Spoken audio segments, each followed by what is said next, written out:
tonight. How many black people does it take to build an economy? The answer is 4. Seriously? Yes. The answer is 4.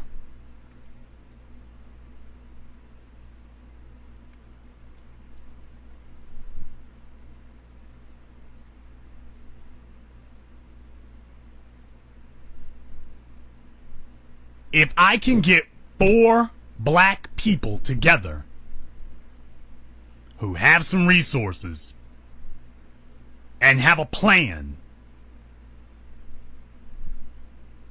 we can start from there. TBA, why do you say that?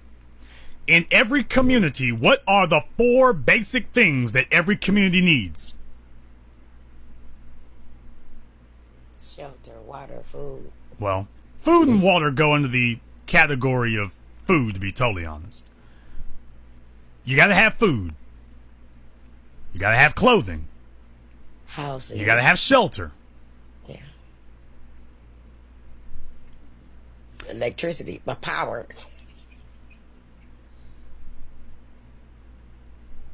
Food, shelter, clothing, water.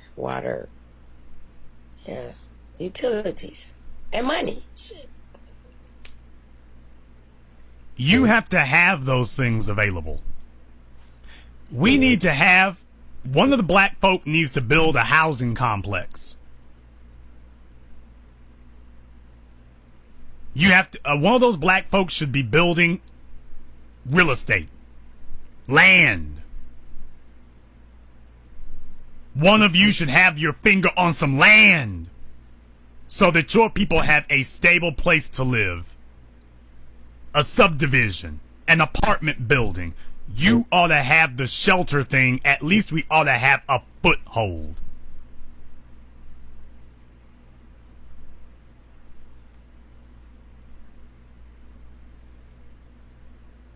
One of you ought to have a grocery store. A modern... Let me thump this damn microphone. Might bend my damn diaphragm in there.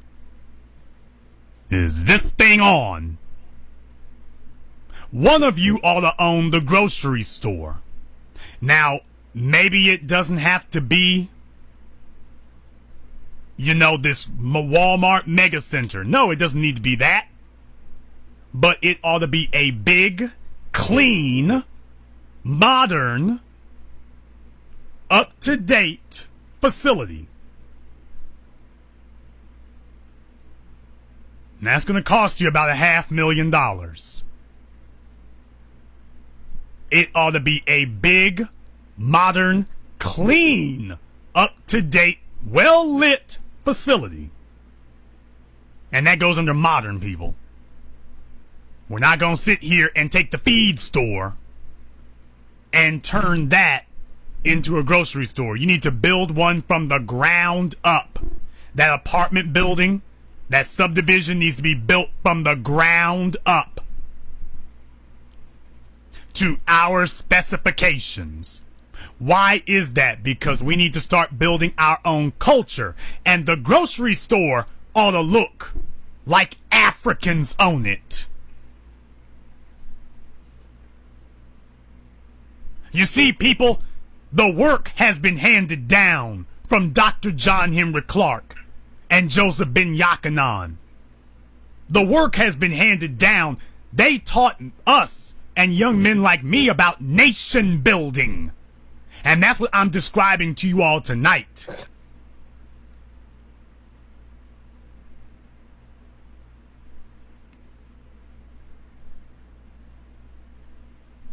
Your grocery stores are supposed to reflect African identity.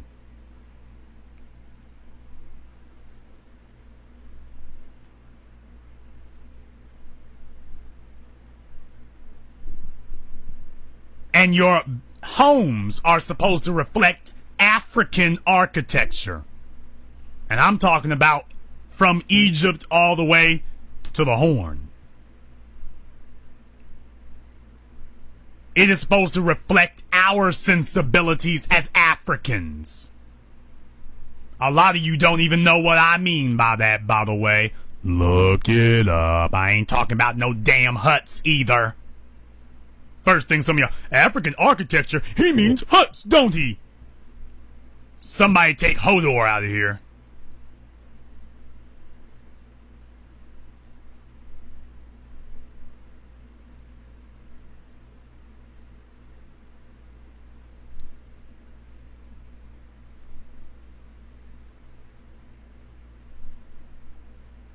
You are supposed to have a grocery store that provides that. Next, you need to have a clothing store.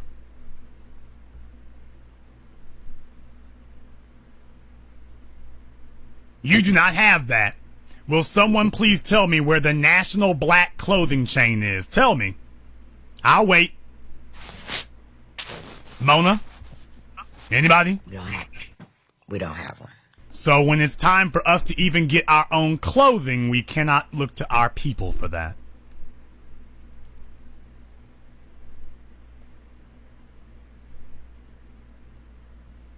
We need a realtor who deals in the acquisition of land. We need a black person for our shelter, at least to get the ball rolling. A black person for the grocery store, at least to get the ball rolling. And a black person for your clothing, at least to get the ball rolling. And then you vertically integrate from there. Vertically. First you own the clothing store, then you own the clothing distributors, and next you own the clothing manufacturer. But you see, you'll never get to manufacturing.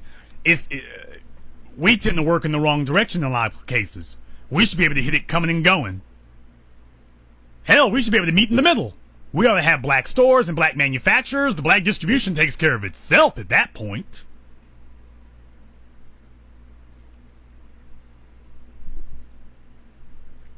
Zulu was in the chat room talking about how architecture affects our senses. You see, we don't have an African identity. And when we own the architecture, we build architecture that reflects our identity. You begin to become proud to be an African when an African is able to show you these modern designs. You go take a look at the World Trade Center and the World Trade Complex. Take a look at all the thought that went into every aspect of designing that. It reflects their sensibilities. And we need to do the same thing. Our stores they need to have the same thing. The fourth part of your economy is the media. We need to have a communication apparatus. If you have those four things, you have successfully built an economy. You have successfully built an economy.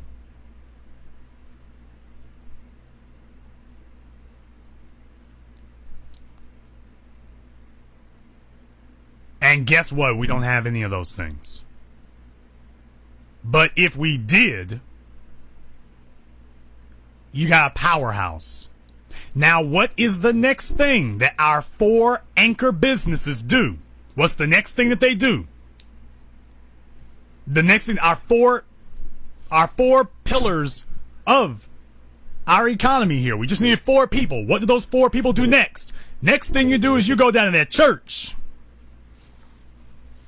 And we make it very clear to Pastor Cornbread and Pastor Pork Chop that Negro, we got the money to crush you now.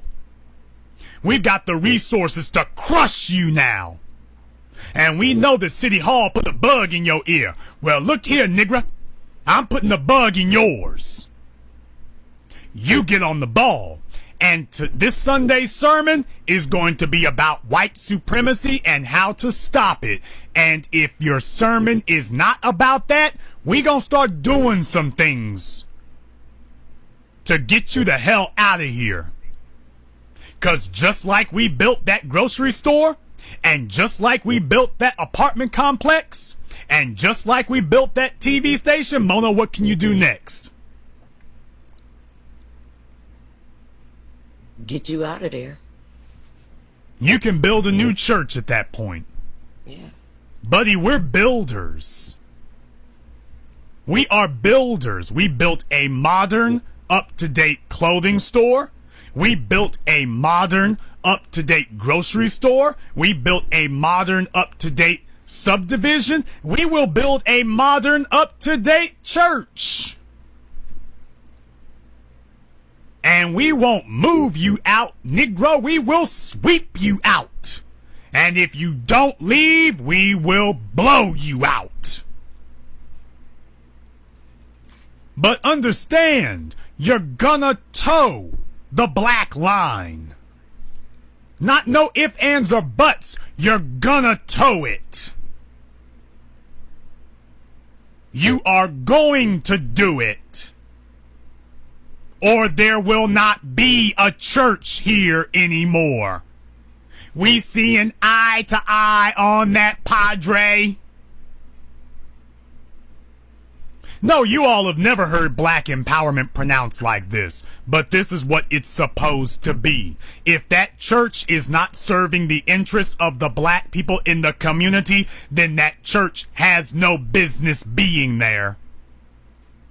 And it must be removed.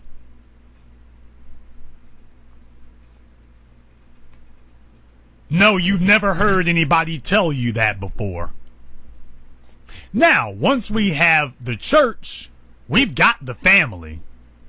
You see, our business already gave us a stranglehold on the money, but now we got to make sure that everybody goes along with the program. This is nation building, people. This is nation building. You can do this in a 5-block radius. If you can take 5 blocks, you can take a city. Nobody ever explained that to you before tonight. If you can take 5 blocks, you can take a city.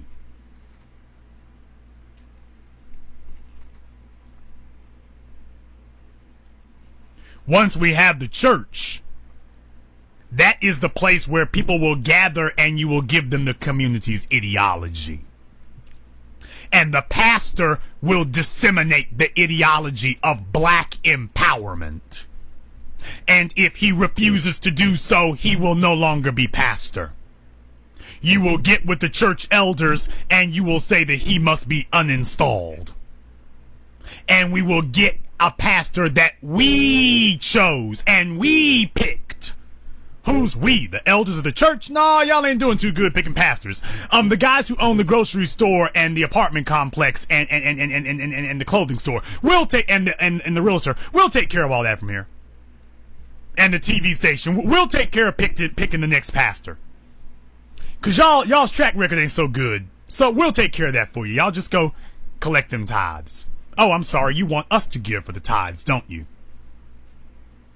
Yeah, you were depending on me and my business for the tithes. You know what you do to a church, Mona, that doesn't do your bidding? When you're a business owner, you drop a check for $10,000. When you're a business owner, next Sunday we drop a check for $20,000. We tell Pastor Cornbread, you're not talking about what we need to talk about, brother.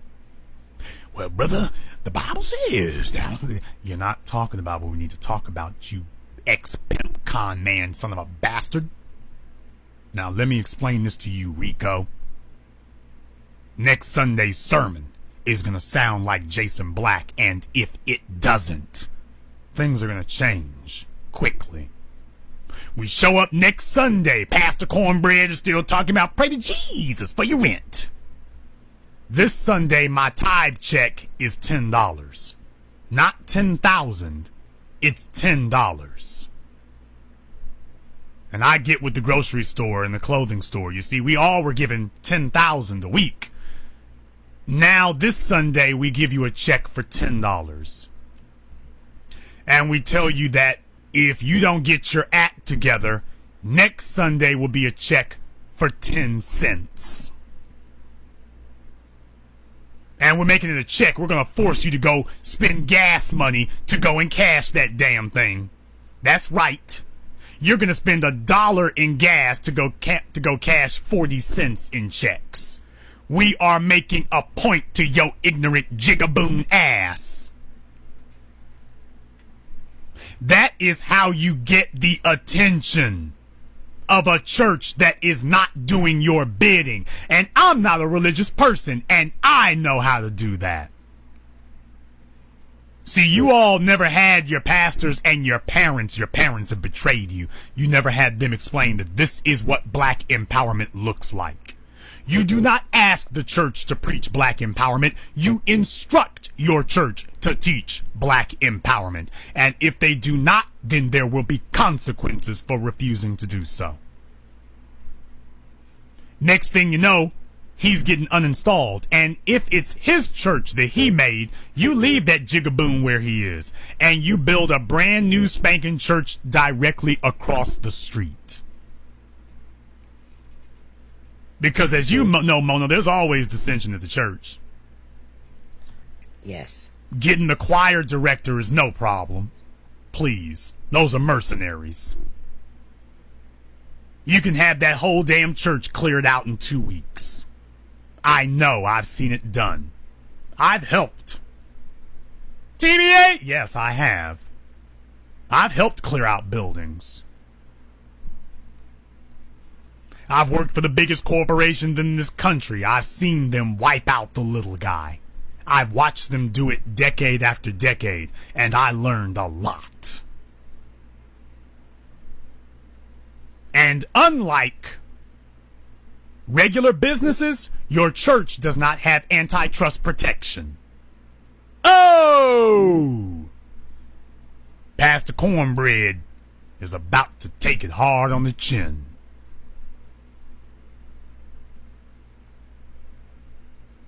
But you see, this takes us having the ability to do that.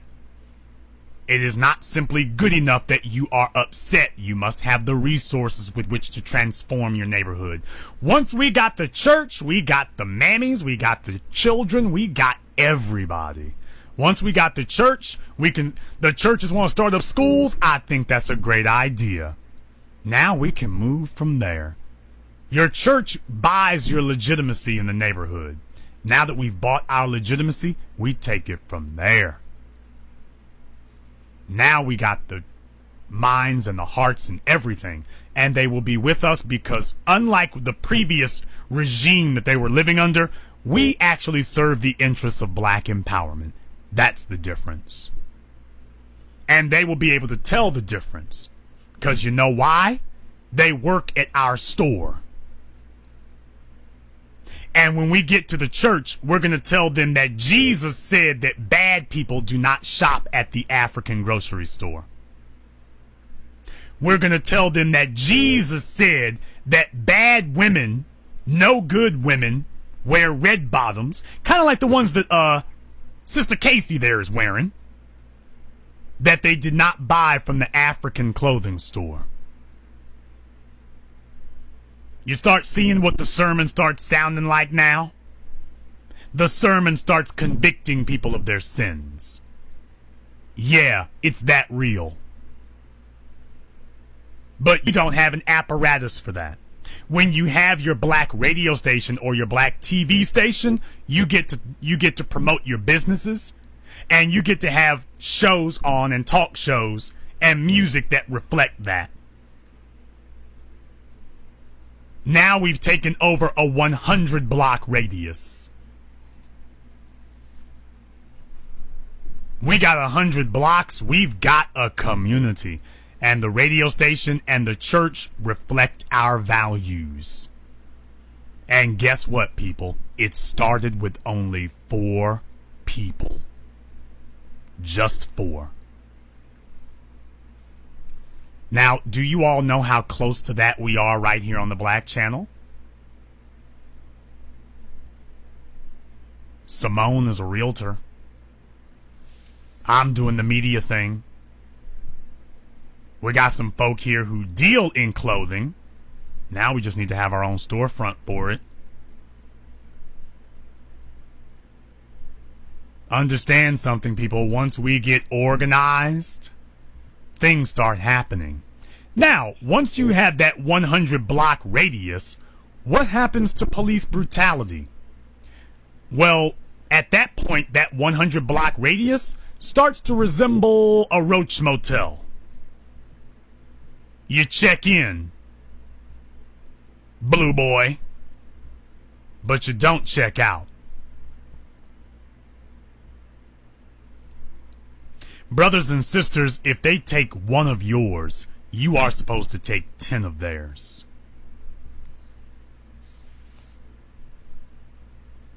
I said that, and I will repeat that. If they take one of yours, you are supposed to take 10, 20 of theirs. And the code. Now that we've got our church and our community in place, we use our businesses, our media, our religion, our educational system. We teach the little children in school that there is a code in this community. Oh, I'm not religious, but I'm having church in here tonight. We teach the little children that there is a code in Blacktown. And if little Billy breaks the code, little Billy gotta leave.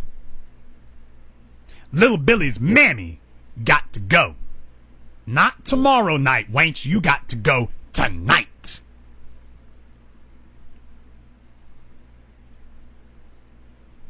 That some bacon got smoked,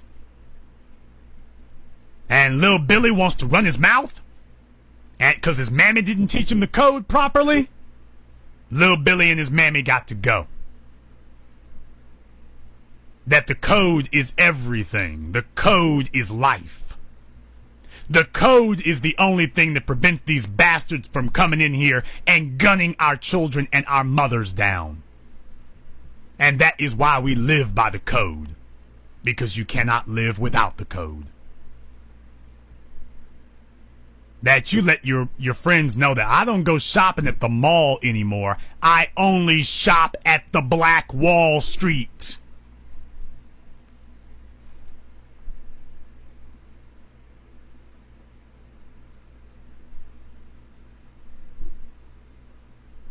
Mona, do you think they understand?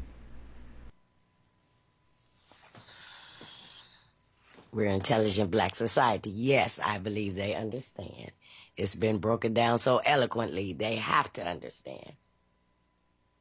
Now, why is it the old Fred Price ain't did that yet? Because he want all the power, wealth, and influence. He want the control.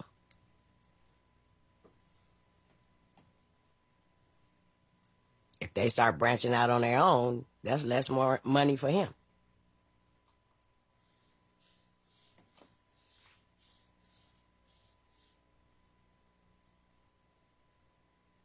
He can't buy 5 and 6 homes. He can't go on lavish vacations. He can't purchase Bugattis and Bentleys and Benzes and, you know, send his kids to school and wear $1,000 suits and have all the jewelry. Eat out every night.